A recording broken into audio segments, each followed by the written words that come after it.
greenhouse-nya Pak Greg yang lain, yang itu adalah greenhouse Cytosperma. Nah, di sini Pak Greg akan menjelaskan tentang bagaimana sih persilangan dari Cytosperma dan mungkin apa tantangan dari persilangan Cytosperma.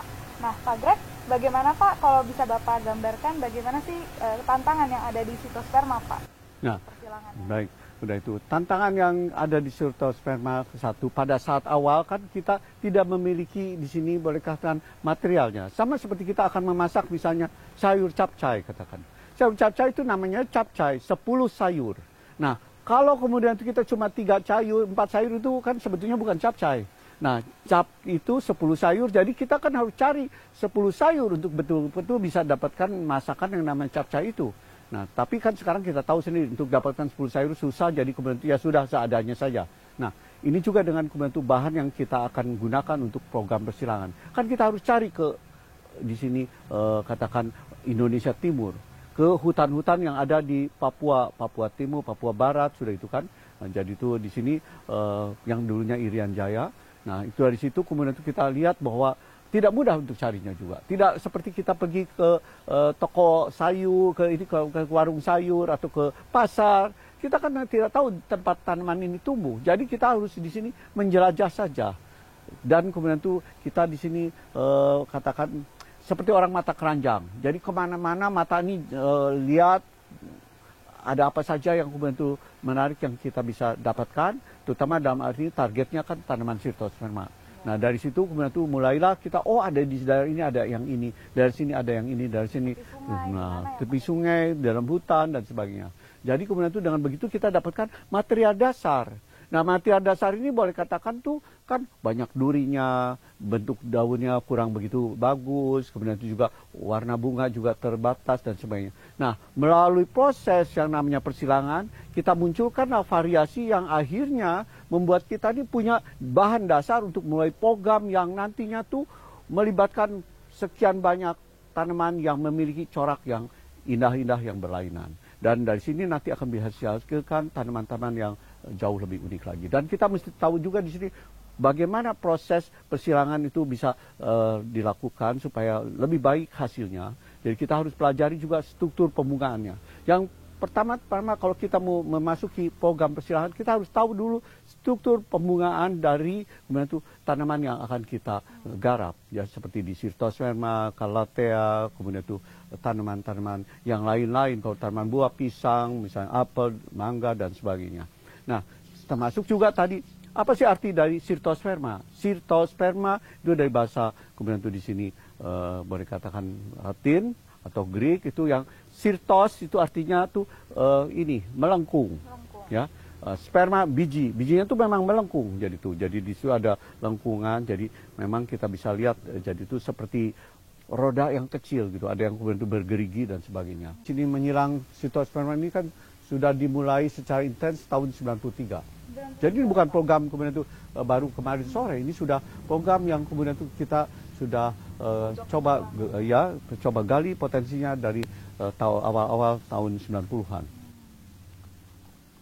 Jadi semua tidak ada proses yang sebetulnya tuh instan. Yang instan itu baru sesudah ada yang lain. Nah, kita bisa bikin yang instan. Mie instan sesudah ada mie lain yang kemudian itu bisa diolah, akhirnya bisa kemudian itu ada label mie instan. Nah, tapi sebelum itu harus ada yang mengawali. Nah, jadi mie Jawa, mie apa lagi sampai kemudian itu mie yang di dalam tadinya mie basah, kemudian itu mie basah jadi mie kering kemudian itu ada berbagai tipe lagi sampai jadi ada mie yang sudah dalam kemasan. Dan kita harus mengembangkan kemudian itu di sini katakan juga anggota-anggota paguyuban yang kemudian itu di sini terjun supaya mereka juga kemudian itu di sini merasa diuntungkan dengan adanya varian baru yang dimunculkan.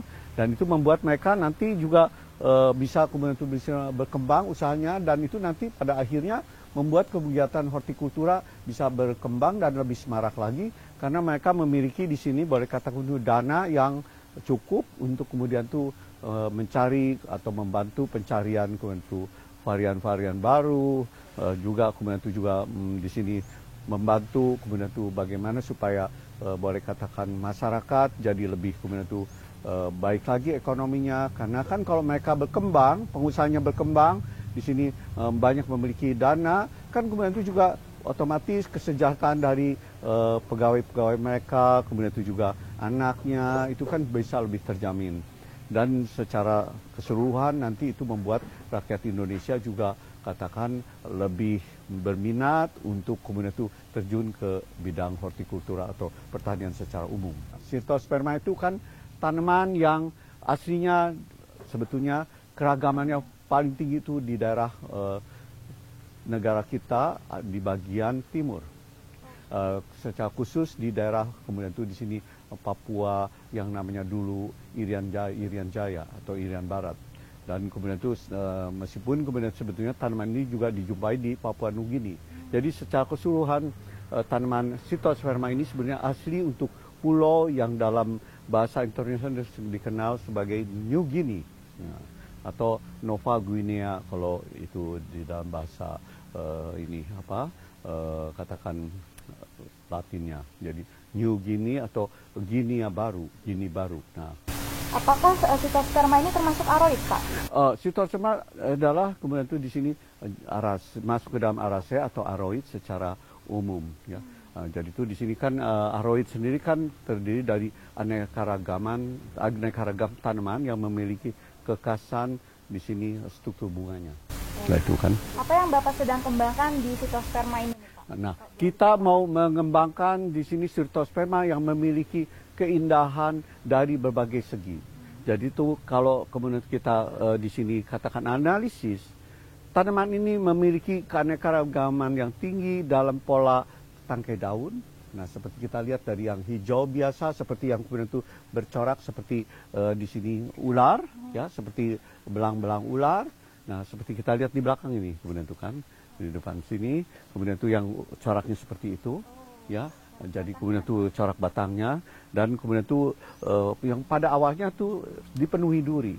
Sekarang kita bisa lihat durinya sudah jauh berkurang dan yang ada cuma di tangkai dari perbungaan atau tangkai dari bunga majemuknya.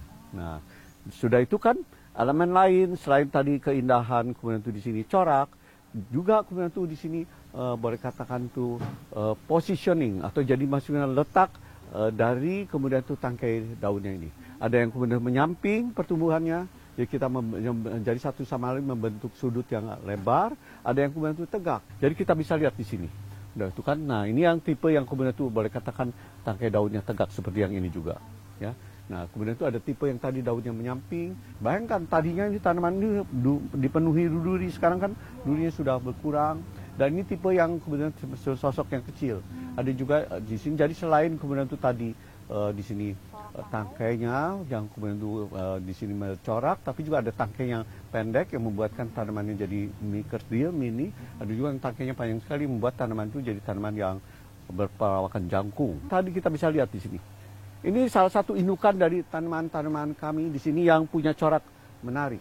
Dan muncul dari kemudian itu tanaman yang kita kasih kode di sini 651. Nah, turunan dari tanaman yang nomor 651 ini banyak sekali yang memiliki corak seperti ibunya dengan kemudian itu penampilan yang jauh lebih berbeda. Lebih menarik lagi setelah dia disilangkan dengan kemudian itu indukan yang lain yang berbeda. Nah, berarti di sini jenis-jenis yang memang memiliki boleh katakan tuh bentuk daun ataupun di sini katakan tangkai daun yang kemudian itu juga beda warnanya, ya. Nah, kita bisa lihat sudah itu kan. Nanti kita bisa dilihat di penampilan dari anakannya, ada penampilan dari sini katakan semainya, ya. Nah, kemudian itu kita bisa lihat tadi kan yang sosoknya belang seperti itu. Di sini ada yang sosok kemudian itu kita lihat kemudian itu kan. Nah, kita bisa lihat di sini sosok yang kemudian itu juga lebih menarik, lebih kontras, ya. Ininya dan kemudian itu durinya kita bisa lihat boleh katakan sudah hilang sama sekali kecuali pada tangkai perbungaannya, ya. Ya, ini perbungaannya. Nah, perbungaannya ini pada saat ini kan sudah tidak cantik lagi, nunggu buahnya masak. Tapi pada awal perbungaannya ini juga memiliki keunikan sendiri. Nanti dari sosok seludangnya, sepatanya yang memiliki sifat seperti penampilan mirip-mirip seludang anthurium. Anthurium bunga, bukan anthurium daun, ya. Seperti kita tahu kan anthurium seperti tipe kuping gajah, jenis-jenis anthurium regale, kemudian tuh anthurium crocatum, anthurium kemudian tuh crystallinum, ya itu kan tipe-tipe anthurium daun yang memang keindahannya terletak di daunnya. Tapi juga ada tipe-tipe anthurium andreanum, caesarianum yang keindahannya justru terletak di perbungaannya. Ya, jadi itu yang bisa kita lihat seperti dusun Aron Scallop atau apa itu jadinya tipe-tipe yang memang dipakai sebagai di sini hiasan untuk boleh katakan buket atau juga kemudian di sini karangan-karangan bunga. Ya. Jadi kita coba mengkombinasikan misalnya karakter tangkai bunga dengan kemudian itu daun dulu ya dengan corak daun. Nah baru nanti kemudian itu pada terusnya ke kemudian itu di sini katakan tahap berikutnya pada saat tanaman sudah dewasa kita periksa, kita nilai juga kemudian itu penampilan dari pembungaannya. Kita bisa lihat di sini tanaman mau tidak mau kalau yang terpilih kita harus kemudian itu catat kemudian itu kode persilangan kalau bisa paling tidak kemudian itu kode ibunya. Dari situ kita kemudian itu bisa nanti mengulang tipe silangan mana yang akan kita lebih intens, lebih intensifkan supaya hasilnya bisa lebih cepat kelihatan. Dan ini semua proses yang makan waktu. Masaknya bunga itu kan bisa sampai kita 5 sampai 4 sampai 6 bulan dan untungnya di Cytosperma itu polen bisa tersedia selama di sini bunga jantan itu masih kemudian itu ada yang belum mekar. Jadi proses kemudian itu di sini keluarnya polen itu berangsur-angsur mulai dari ujung bunga sampai nanti ke dasar bunga, dasar tangkai bunga, dasar dari tangkai bunga yang disebut di sini spadix, tongkol bunga sebetulnya, tongkol bunga. Jadi bagian apex atau bagian puncak tongkol bunga itulah tempat pertama kali polen keluar. Sudah itu tiap hari muncul polen-polen yang kemudian itu dikeluarkan oleh bunga yang lebih rendah letaknya, yang lebih bawah, sampai akhirnya nanti sampai ke dasar sudah itu bunga jantan fasenya selesai. Nah pada saat itu tidak ada lagi bunga jantan tersedia. Nah sudah gitu kita tinggal nunggu kemudian itu pembesaran buah dan akhirnya pematangan. Nah tapi kalau kita lihat juga kemudian itu selain dari kemudian keuntungan yang kemudian kita dapatkan dari bunga polen yang kemudian itu di sini boleh katakan tuh diproduksi dalam jangka waktu yang cukup untuk kemudian itu melakukan percilangan yang berkali-kali ke banyak kemudian itu jurusan, tapi juga kita bisa lihat kemudian itu betinanya pun juga begitu. Proses pematangannya itu kurang lebih memakan waktu bisa sekitar 3 hari. Jadi kalau kita misalnya sampai misalnya di sini katakan karena kita bepergian, kemudian seolah-olah bunganya terlewat masanya. Kalau masih dalam proses 3 hari itu, kita masih bisa manfaatkan bunganya itu sebagai bunga betina. Nah, jadi di sini proses reseptivitas kepala putiknya itu juga sangat mendukung. Cuma problemanya apa di sini nih? Problemnya cuma tadi kalau kemudian itu persilangan yang buruk, kita dibebani untuk memelihara dan merawatnya sampai mereka dewasa, dan itu kemudian itu merupakan beban tersendiri. Karena itu penting sekali memilih kemudian itu tipe indukan pada saat kemudian itu persilangan dilakukan. Jangan tadi asal sembarang menyilang. Pada saat awalnya mungkin kita bisa melakukan kekeliruan itu, atau pada saat penjajakan kita melakukan di sini persilangan ke berbagai arah. Kemudian itu kita evaluasi hasilnya, sudah gitu kita kemudian itu nantinya lebih fokus ke arah mana yang nantinya kita lebih utamakan. Ini Cytosperma yang kemudian itu di sini ini yang ini Cytosperma yang disebut Cytosperma sebentar ini Cytosperma kalau nggak keliru itu kalau nggak Beckerianum. Nah ini kemudian tuh yang kemudian itu pertama kali kemudian itu ditemukan ya kemudian itu dari daerah kemudian itu ini Papua. Ya, jadi itu cuma dari sana dan tumbuhnya tepi sungai. Nah kita lihat kemudian itu pembunganya bahkan terbuka, yaitu penyerbukannya oleh kemudian itu tipe-tipe nilalat ya, atau tipe-tipe yang bisa membuka agak lebar tapi kemudian itu warnanya gelap. Dan kemudian itu dari bau bunganya, tipe itu yang kecil-kecil itu umumnya baunya harum menarik lalat, tapi tipe seperti ini seperti baunya seperti bau susu basi. Nah itu membuat mereka kemudian itu mau datang pada saat malam karena baunya di sini boleh katakan tuh tercium dari jarak yang cukup jauh ya. Dan kemudian kumbang yang keluar di malam ini kemudian itu mereka terbang menghampiri dan kemudian itu proses penyukan bisa terjadi kalau di sekitarnya banyak juga bunga-bunga yang mekarnya kurang lebih bersamaan. Nah, ini kan salah satu lagi tipe silangannya. Yang kemudian itu, nah ini yang muncul yang jadi selain sosok bunga, daun seperti ini, tapi juga lihat juga corak warnanya. Nah, jadi cantik sekali ya. Jadi ini satu hal yang kemudian itu juga membuat kemudian itu juga bahwa satu program itu bisa melahirkan di sini keunikan-keunikan yang bisa muncul kalau kita di sini cukup sabar untuk menantinya. Ya, itu. Nah, jadi kita bisa lihat kemudian itu di sini juga jadi itu tipe-tipe yang tadi tangkainya kemudian itu panjang, banyak ya. Dan kemudian itu kan sangat cantik untuk kemudian itu kita katakan perhatikan. Nah, itu. Ya, jadinya. Dan kemudian itu kita bisa lihat di sini yang kemudian itu di sini apa durinya masih ada itu, tapi daunnya sudah mulai cantik ya. Nah, itu kan bisa sosoknya lebar. Di sini aja ini cuma satu-satu yang kita miliki dari proses persilangan yang kita lakukan. Ya, kita bisa lihat juga di sini ada satu yang kemudian nah corak daunnya seperti itu ya. Jadi dia beda sekali dan kemudian itu tadi jadi itu ini hal-hal yang membuat kemudian itu justru tanaman seperti ini belum tergarap secara penuh. Dan kami sendiri belum pernah melepaskan kemudian itu silangan yang kemudian itu maksudnya didapatkan ke pasar karena ini kami anggap masih barang belum jadi karena kemudian penampilannya masih harus disempurnakan dan jumlahnya juga harus diperbanyak sebab kan jumlahnya sementara ini kan cuma terbatas saja. Nah, ini kan kita bisa lihat corak warna daun sudah mulai nampak dan kemudian itu ini kan keindahannya sudah mulai kelihatan. Nah, jadi itu kita bisa lihat di sini juga seludang yang kemudian itu ada yang hijau ya, yang biasanya kemudian itu tadinya putih atau kemudian itu hitam bisa muncul juga yang hijau. Sudah mulai coraknya bagus. Nah, biasanya sekecil ini sulit kita dapatkan corak yang bagus, tapi kita bisa lihat mulai muncul. Dan tanaman ini kan memiliki keunikan dan kecantikan mirip seperti kaladium. Nah, saya pikir kaladium kalau di hutan juga kemudian itu ada yang merahnya. Kebetulan dulu saya pernah ikut ekspedisi ke Amazon tahun 78 dan tahun 81. Saya waktu itu harapkan di hutan kita ketemu kaladium yang kemudian itu, sudah warna-warni seperti yang kita lihat di pembudidayaan. Ternyata tidak demikian. Kaladium yang asli di hutan itu daunnya hijau-hijau semua. Mirip seperti di sini puring. Puring yang ada sekarang kalau kita ke hutan itu kelihatan hijau-hijau. Ini Cytosperma ini. Jadi itu kita bisa lihat. Nah, ini memiliki kelebihan dibandingkan kaladium. So, kaladium karena dia sudah kemudian itu lama dibudidayakan, kemudian itu juga boleh katakan itu sifat dari kaladium sendiri itu tangkainya lemah.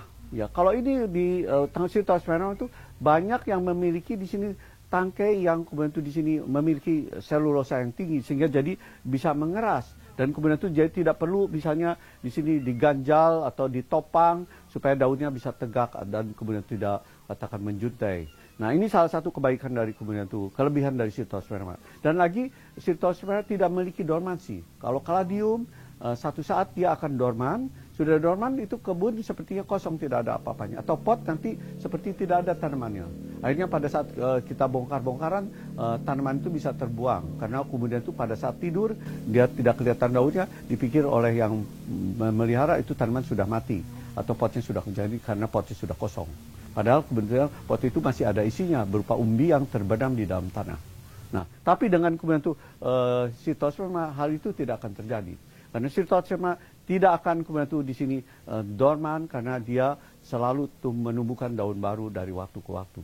Nah, karena itu jadi orang kemudian itu kan senang. Tapi kalau pasarnya jadi beda. Kalau di sini kaladium itu cocok untuk pasar di mana kemudian itu ada 4 musim.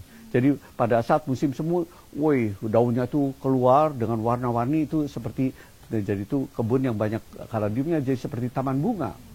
Nanti menjelang misalnya musim gugur, kemudian itu ada musim ini dingin ya, banyak salju dan sebagainya, tanaman ini kan mati semua. Jadi mati yang tadi yang dorman itu dia yang maksudnya mengalami dormansi itu kan bagian atasnya mati semua jadi tidak apa, tapi dia hidup dalam bentuk umbi.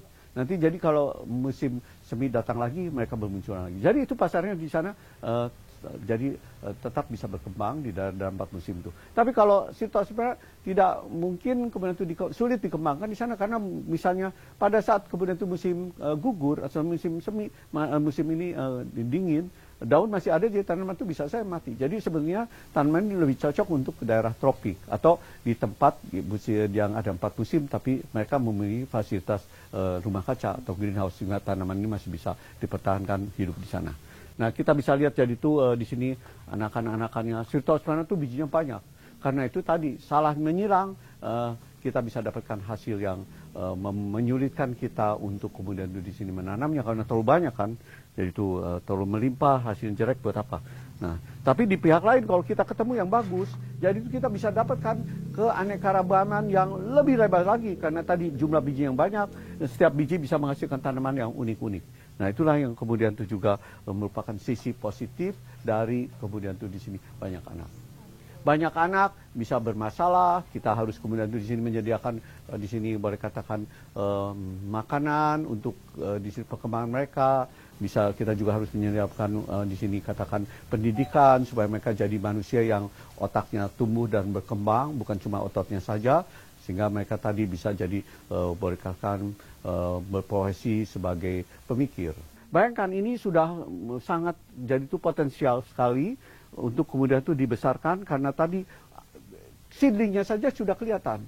Jadi ini sudah mendekati seperti aglonema yang cantik-cantik. Aglonema yang cantik-cantik itu pada saat seedling saja kita sudah lihat dia punya potensi. Ya, dan memang itu tidak berarti kalau gitu ada seedling-seedling yang warnanya kemudian itu dominan hijau tidak akan punya fungsi, tidak punya potensi. Tapi itu jadi itu kita di sini perlu waktu dulu sebelum kemudian itu bisa menentukan ini akan bagus atau tidak. Tapi kalau yang sudah cantik-cantik dari awal kan, wow, dari seedlingnya saja sudah banyak orang yang meminang ibaratnya.